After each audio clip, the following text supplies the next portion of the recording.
समर्पण का मंत्र। गीता यह भी कहती है कि जीवन को यज्ञमय बनाकर फिर उस सब को ईश्वरार्पण कर देना चाहिए। जीवन के सेवामय हो जाने पर फिर और ईश्वरार्पणता किस लिए?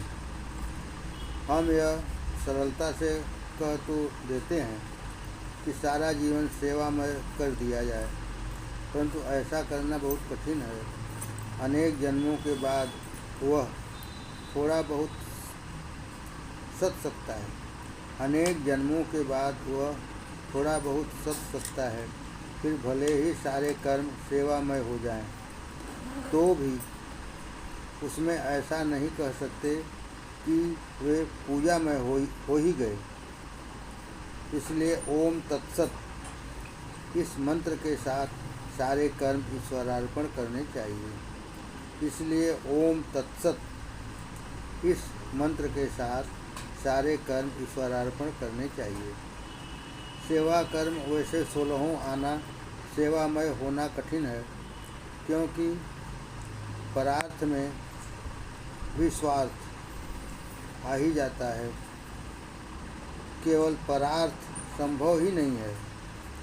ऐसा कोई काम नहीं हो सकता जिसमें मेरा लेश मात्र भी स्वार्थ न हो। ऐसा कोई काम नहीं हो सकता जिसमें मेरा लेश मात्र भी स्वार्थ न हो। इसलिए प्रतिदिन अधिक निष्काम और अधिक निस्वार्थ सेवा हाथों से हो, ऐसी इच्छा रखनी चाहिए। यदि यह चाहते हों कि सेवा उत्तरोत्तर अधिक शुद्ध हो, तो सारी क्रियाएं ईश्वरार्पण करो। ज्ञान देव ने कहा है, नामामृत गोड़ी वैष्णवा लाचली योगिया साधली जीवन कला। वैष्णव को नाम मधुर लगता है, योगी जीवन कला साधते हैं। नामामृत की मधुरता और जीवन कला अलग अलग नहीं है। नामामृत की मधुरता और जीवन कला अलग अलग नहीं है। नाम का आंतरिक घोष और बाह्य जीवन कला दोनों का मेल है। योगी और वैष्णव एक ही है। परमेश्वर को क्रिया अर्पण कर देने पर स्वार्थ, परार्थ और परमार्थ सब एक रूप हो जाते हैं। परमेश्वर को क्रिया अर्पण कर देने पर स्वार्थ, परार्थ और परमार्थ सब एक रूप हो जाते हैं। पहले तो जो तुम और मैं अलग अलग हैं, उन्हें एक करना चाहिए। तुम और मैं मिलने से हम हो गए। अब हम और वह को एक कर डालना है। पहले मुझे इस सृष्टि से मेल साधना है और फिर परमात्मा से। ओम तत्सत मंत्र से यही भाव सूचित किया जाता है। पहले मुझे सृष्टि से मेल साधना है और फिर परमात्मा से। ओम तत्सत मंत्र में यही भाव सूचित किया जाता है। परमात्मा के अनंत नाम हैं। व्यास जी ने तो उन नामों का विष्णु सहस्र नाम बना दिया है। व्यास जी ने तो उन नामों का विष्णु सहस्र नाम बना दिया है। जो जो नाम हम कल्पित कर लें, वे सब उसके हैं। जो नाम हमारे मन में स्फुरित हो, उसी अर्थ में उसे हम सृष्टि में देखें और तदनुरूप अपना जीवन बनाएं। परमेश्वर का जो नाम मन को भाए, उसी को हम सृष्टि में देखें और उसी के अनुसार हम बने। इसको मैं त्रिपदा गायत्री कहता हूँ। उदाहरण के लिए ईश्वर का दयामय नाम ले लीजिए। ऐसा मानकर चलें कि वह रहीम है। अब उसी दया सागर परमेश्वर को इस सृष्टि में आंखें खोल कर देखें। भगवान के प्रत्येक बच्चे को उसकी सेवा के लिए माता दी है। भगवान ने प्रत्येक बच्चे को उसकी सेवा के लिए माता दी है, जीने के लिए हवा दी है। इस तरह उस दयामय प्रभु की सृष्टि में जो दया की योजना है उसे देखें और अपना जीवन भी दयामय बनाएं। भगवत गीता काल में भगवान का जो नाम प्रसिद्ध था वही भगवत गीता ने सुझाया है, वह है ओम तत्सत। ओम का अर्थ हाँ परमात्मा है। इस 20वीं शताब्दी में भी परमात्मा है। स एव अद्य स उ स्व। वही आज है, वही कल था और वही कल होगा। वह कायम है, सृष्टि कायम है और कमर कसकर मैं भी साधना करने के लिए तैयार हूँ। मैं साधक हूँ, वह भगवान है और यह सृष्टि पूजा द्रव्य, पूजा साधन है। जब ऐसी भावना से मेरा हृदय भर जाएगा तभी कहा जा सकेगा कि ओम मेरे गले उतरा। वह है मैं हूँ और मेरी साधना भी है। ऐसा यह ओमकार भाव मन में बैठ जाना चाहिए और साधना में प्रकट होना चाहिए। सूर्य को जब कभी देखिए वह किरणों सहित है। वह किरणों को दूर रखकर कभी रह ही नहीं सकता। वह किरणों को नहीं भूलता। इसी प्रकार कोई भी किसी को किसी भी समय क्यों न देखे, साधना हमारे पास दिखाई देनी चाहिए। जब ऐसा हो जाएगा तभी यह कहा जा सकेगा कि ओम को हमने पचा लिया। इसके बाद सत, परमेश्वर सत्य है अर्थात शुभ है, मंगल है। इस भावना से अभिभूत होकर भगवान के मांगल्य का सृष्टि में अनुभव करो। देखो वह पानी की सतह, पानी में से एक घड़ा भर लो, उससे जो गड्ढा पड़ेगा वह क्षण भर में ही भर जाएगा। यह कितना मांगल्य है, यह कितनी प्रीति है। नदी गड्ढों को सहन नहीं करती, गड्ढों को भरने के लिए दौड़ती है। नदी वेगेन शुद्धयति। सृष्टि रूपी नदी वेग से शुद्ध हो रही है। यावत सृष्टि सब शुभ और मंगल है। अपने कर्म को भी ऐसा ही होने दो। परमेश्वर के इस सत नाम को आत्मसात करने के लिए सारी क्रियाएं निर्मल और भक्तिमय होनी चाहिए।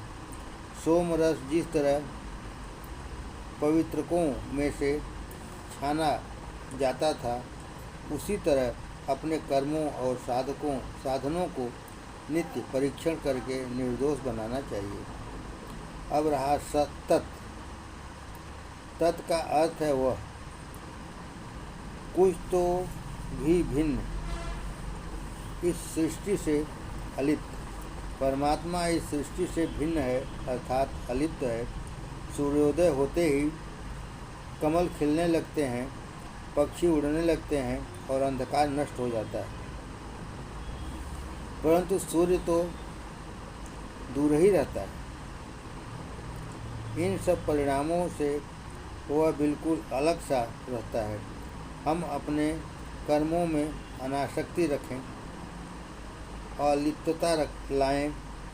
यह ऐसा मानना चाहिए कि हमारे जीवन में तत् नाम प्रविष्ट हुआ।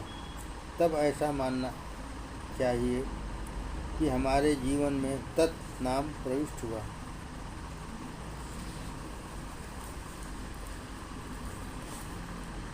इस प्रकार गीता में यह ओम तत्सत वैदिक नाम लेकर अपनी सब क्रियाओं को ईश्वरार्पण करना सिखाया है। पिछले 9वें अध्याय में सब कर्मों को ईश्वरार्पण करने का विचार आया है। यत् करोषि तद स्नासि। इस श्लोक में यही कहा गया है। इसी बात का 17वें अध्याय में विवरण दिया गया है। परमेश्वरार्पण करने की क्रिया सात्विक होनी चाहिए, तभी वह परमेश्वरार्पण की जा सकेगी। यह बात यहाँ विशेष रूप से बताई गई है। पापहारी हरिनाम। यह सब ठीक है, किंतु यहाँ एक प्रश्न उठता है कि यह ओम तत्सत नाम पवित्र पुरुष को ही पच सकता है, पापी पुरुष क्या करें? पापियों के मुंह से भी सुशोभित होने योग्य कोई नाम है या नहीं? ओम तत्सत नाम में वह भी शक्ति है। ईश्वर के किसी भी नाम में असत्य से सत्य की ओर ले जाने की शक्ति रहती है। ईश्वर के किसी भी नाम में असत्य से सत्य की ओर ले जाने की शक्ति रहती है। यह पाप से निष्पाप की ओर ले जा सकती है, जीवन की शुद्धि धीरे धीरे करती है। परमात्मा अवश्य सहायता करेगा। तुम्हारी दुर्बलता के समय वह तुम्हें सहायता देगा। यदि कोई मुझसे कहे कि एक ओर पुष्पमय किंतु अहंकारी जीवन और दूसरी ओर पापमय किंतु नम्र जीवन, इनमें से किसी एक को पसंद करो, तो यदि मैं मुंह से न भी बोल सकूं, फिर भी अंतःकरण से कहूँगा कि जिस पाप से मुझे परमेश्वर का स्मरण रहता है वही मुझे मिलने दो। मेरा मन यही कहेगा कि अगर पुण्यमय जीवन से परमात्मा की विस्मृति हो जाती है तो जिस पापमय जीवन से उनकी याद आती है उसी को लें। इसका यह अर्थ नहीं है कि मैं पापमय जीवन का समर्थन कर रहा हूँ, परंतु पाप उतना नहीं है जितना कि पुण्य का अहंकार पाप है। परंतु पाप उतना पाप नहीं है जितना कि पुण्य का अहंकार पाप है। बहुत भी तो जान पड़ा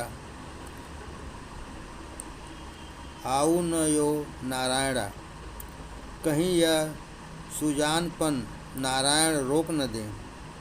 ऐसा तुकाराम ने कहा है। वह बड़कपन नहीं चाहिए, उसकी अपेक्षा तो पापी दुखी होना ही अच्छा है। जानते ले करूं माता लागे दूर, जो बच्चे ज्ञानी हैं उन्हें माँ भी दूर रखती है।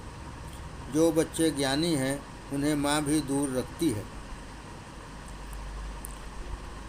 परंतु अज्ञानी बालकों को माँ अपनी गोद में उठा लेगी। मैं स्वावलंबी पुण्यवान नहीं होना चाहता, परमेश्वरालंबी पापी होना ही मुझे प्रिय है। परमात्मा की पवित्रता मेरे पाप को समाकर भी बचने जैसी है। हम पापों को रोकने का प्रयत्न करें, यदि वे नहीं रुके तो हृदय रोने लगेगा, मन छटपटाने लगेगा। तब ईश्वर की याद आएगी। वह तो खड़ा खड़ा तमाशा देख रहा है। पुकार करो, मैं पापी हूँ, इसलिए तेरे द्वारे आया हूँ। पुण्यवान को ईश्वर स्मरण का अधिकार है। पुण्यवान को ईश्वर स्मरण का अधिकार है क्योंकि वह पुण्यवान है। पापी को ईश्वर स्मरण का अधिकार है क्योंकि वह पापी है। उपसंहार अध्याय 14-18 फल त्याग की पूर्णता ईश्वर प्रसाद। अर्जुन का अंतिम प्रश्न। मेरे भाइयों, आज ईश्वर की कृपा से हम 18वें अध्याय तक आ पहुँचे हैं।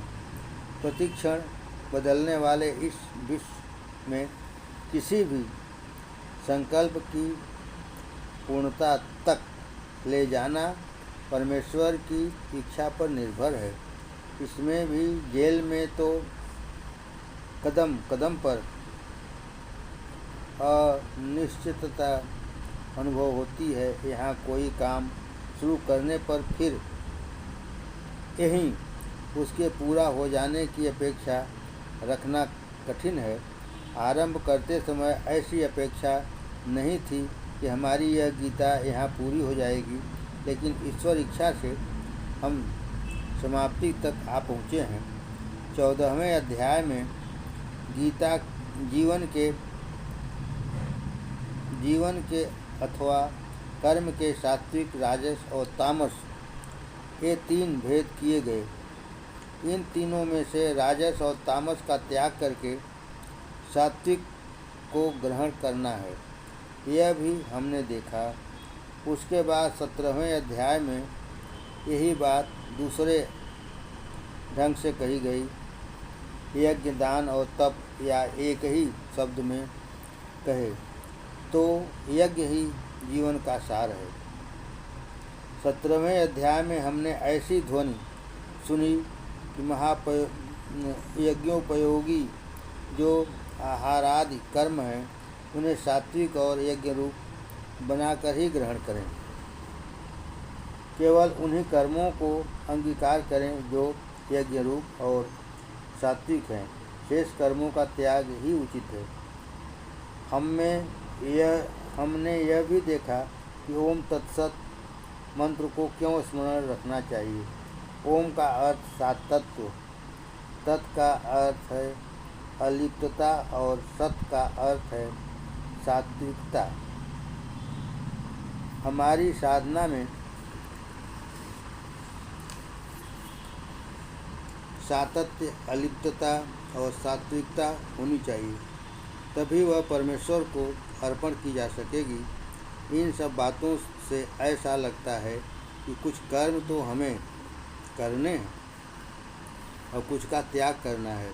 गीता की सारी शिक्षा पर हम दृष्टि डालें तो स्थान स्थान पर यही बोध मिलता है कि कर्म का त्याग न करो।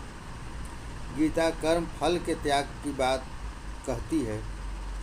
गीता में सर्वत्र यही शिक्षा दी जाती है, कर्म तो सतत करो परंतु फल का त्याग करते रहो। लेकिन यह एक पहलू हुआ। दूसरा पहलू यह मालूम पड़ता है कि कुछ कर्म किए जाएं और कुछ का त्याग किया जाए। अतः अंततः 18वें अध्याय के आरंभ में अर्जुन ने प्रश्न किया। एक पक्ष तो यह है कि कोई भी कर्म फल त्याग पूर्वक करो, और दूसरा यह है कि कुछ कर्म तो अवश्यमेव त्याज्य हैं और कुछ करने योग्य हैं। इन दोनों में मेल कैसे बिठाया जाए? जीवन की दिशा स्पष्ट जानने के लिए यह प्रश्न है। फल त्याग का मर्म समझने के लिए यह प्रश्न है। जिसे शास्त्र संन्यास कहता है, उसमें कर्म स्वरूपतः छोड़ना होता है, अर्थात कर्म के स्वरूप का त्याग करना होता है। फल त्याग में कर्म का फलतः त्याग करना होता है। अब प्रश्न यह है कि क्या गीता के फल त्याग को प्रत्यक्ष कर्म त्याग की आवश्यकता है? क्या फल त्याग की कसौटी में संन्यास का कोई उपयोग है? संन्यास की मर्यादा कहाँ तक है? संन्यास का कोई उपयोग है? संन्यास की मर्यादा कहाँ तक है? संन्यास और फल त्याग, इन दोनों की मर्यादा कहाँ तक और कितनी है? अर्जुन का यही प्रश्न है। फल त्याग सार्वभौम कसौटी। उत्तर में भगवान ने एक बात स्पष्ट कह दी है कि फल त्याग की कसौटी सार्वभौम वस्तु है। फल त्याग का तत्व सर्वत्र लागू किया जा सकता है। सब कर्मों के फलों का त्याग तथा राजस और तामस कर्मों का त्याग, इन दोनों में विरोध नहीं है। कुछ कर्मों का स्वरूप ही ऐसा होता है कि फल त्याग की युक्ति का उपयोग करें तो वे कर्म स्वतः ही गिर पड़ते हैं। फल त्याग पूर्वक कर्म करने का तो यही अर्थ होता है कि कुछ कर्म छोड़ने ही चाहिए। फल त्याग पूर्वक कर्म करने में कुछ कर्मों के प्रत्यक्ष त्याग का समावेश हो ही जाता है। इस पर जरा गहराई से विचार करें। जो कर्म काम्य है जिनके मूल में कामना है उन्हें फल त्याग पूर्वक करो। ऐसा करते ही वे ढह जाते हैं। फल त्याग के सामने काम्य और निषिद्ध कर्म खड़े ही नहीं रह सकते। फल त्याग के सामने काम्य और निषिद्ध कर्म खड़े ही नहीं रह सकते। फल त्याग पूर्वक कर्म करना कोई केवल कृत्रिम, तांत्रिक और यांत्रिक क्रिया तो है नहीं। इस कसौटी के द्वारा यह अपने आप मालूम हो जाता है कि कौन कौन से कर्म किए जाएं और कौन से नहीं। कुछ लोग कहते हैं कि गीता केवल यही बताती है कि फल त्याग पूर्वक कर्म करो, पर यह नहीं बताती कि कौन से कर्म करो। ऐसा भास तो होता है, परंतु वस्तुतः ऐसा है नहीं, क्योंकि फल त्याग पूर्वक कर्म करो इतना कहने से ही पता चल जाता है कि कौन से कर्म करें, कौन से नहीं।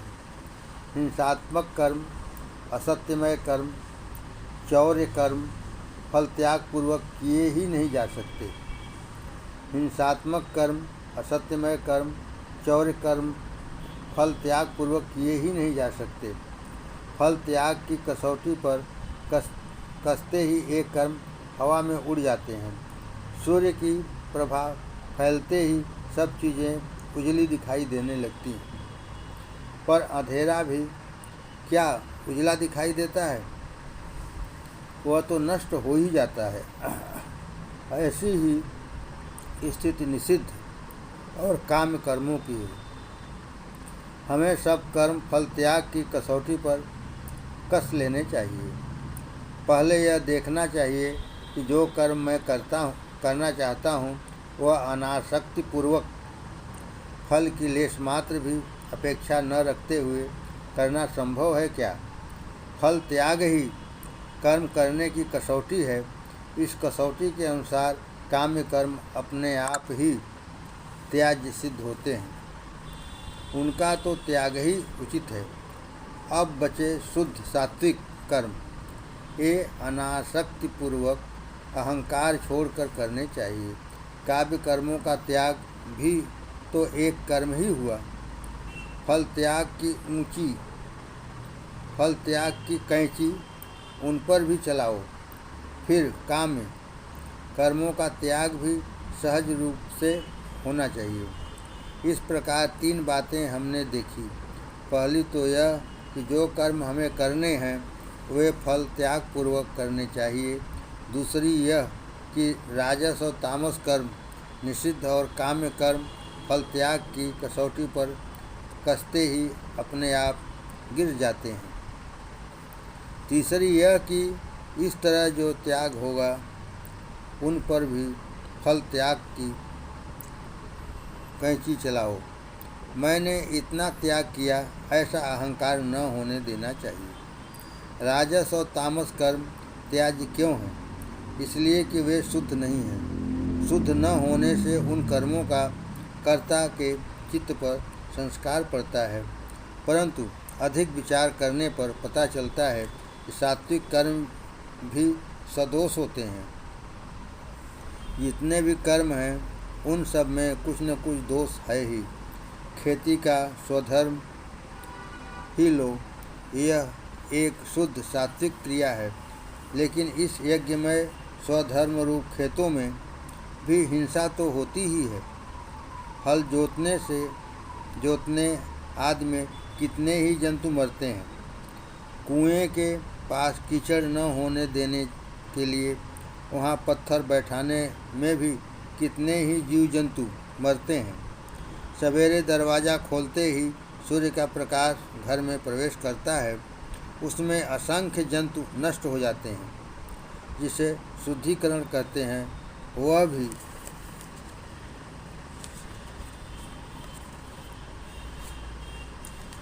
मारण क्रिया ही हो जाती है। सारांश यह, जब सात्विक स्वधर्म रूप कर्म भी सदोष हो जाता है तब क्या करें? मैं पहले ही कह चुका हूँ, सब गुणों का विकास होना तो अभी बाकी है। हमें ज्ञान, भक्ति, सेवा, अहिंसा इनके बिंदु मात्र का ही अभी अनुभव हुआ है। सारा का सारा अनुभव हो चुका है, ऐसी बात नहीं है। संसार अनुभव लेकर आगे बढ़ता जाता है। मध्य युग में एक ऐसी कल्पना चली कि खेती में हिंसा होती है, इसलिए अहिंसक व्यक्ति खेती न करें, वह व्यापार करें। अन्न उपजाना पाप है, पर कहते थे कि अन्न बेचना पाप नहीं। लेकिन इस तरह क्रिया को टालने से हित नहीं हो सकता। यदि मनुष्य इस तरह कर्म संकोच करता चला जाए तो अंत में आत्मनाश ही होगा।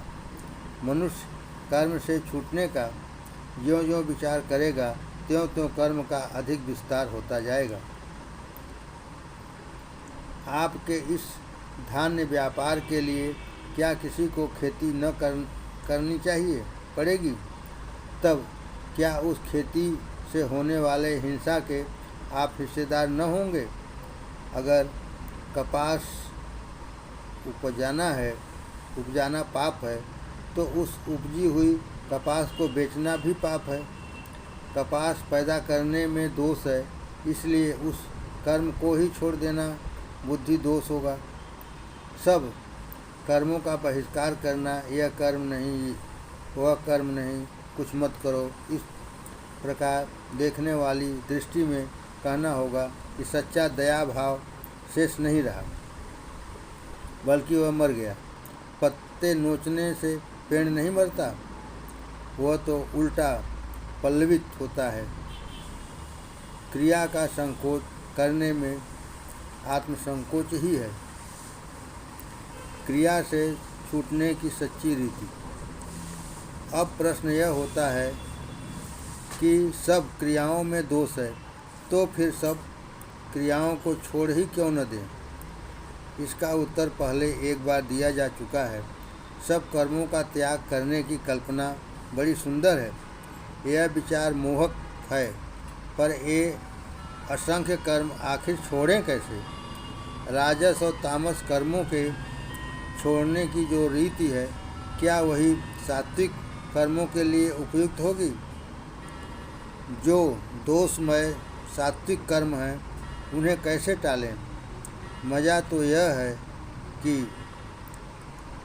सेंद्राय तक्षकाय स्वाहा की तरह जब मनुष्य संसार में करने लगता है, तब अमर होने के कारण इंद्र तो मरता ही नहीं, बल्कि तक्षक भी न मरते हुए उल्टा मजबूत हो बैठता है। सात्विक कर्मों में पुण्य है और थोड़ा दोष है, परंतु थोड़ा दोष होने के कारण यदि उस दोष के साथ पुण्य को भी आहुति देना चाहोगे, तो मजबूत होने के कारण पुण्य क्रिया तो नष्ट नहीं होगी, दोष क्रिया अवश्य ही बढ़ती जाएगी। ऐसे मिश्रित विवेकहीन त्याग से पुण्य रूप इंद्र तो मरता ही नहीं, पर मर सकने वाला दोष रूप तक्षक भी नहीं मरता। इसलिए उसके त्याग की रीत कौन सी? बिल्ली हिंसा करती है, इसलिए उसका त्याग करेंगे, तो चूहे हिंसा करने लगेंगे। सांप हिंसा करते हैं, इसलिए अगर उन्हें दूर किया जाए तो सैकड़ों जंतु खेती नष्ट कर डालेंगे। खेती का अनाज नष्ट होने से हजारों मनुष्य मर जाएंगे। इसलिए त्याग विवेक युक्त होना चाहिए।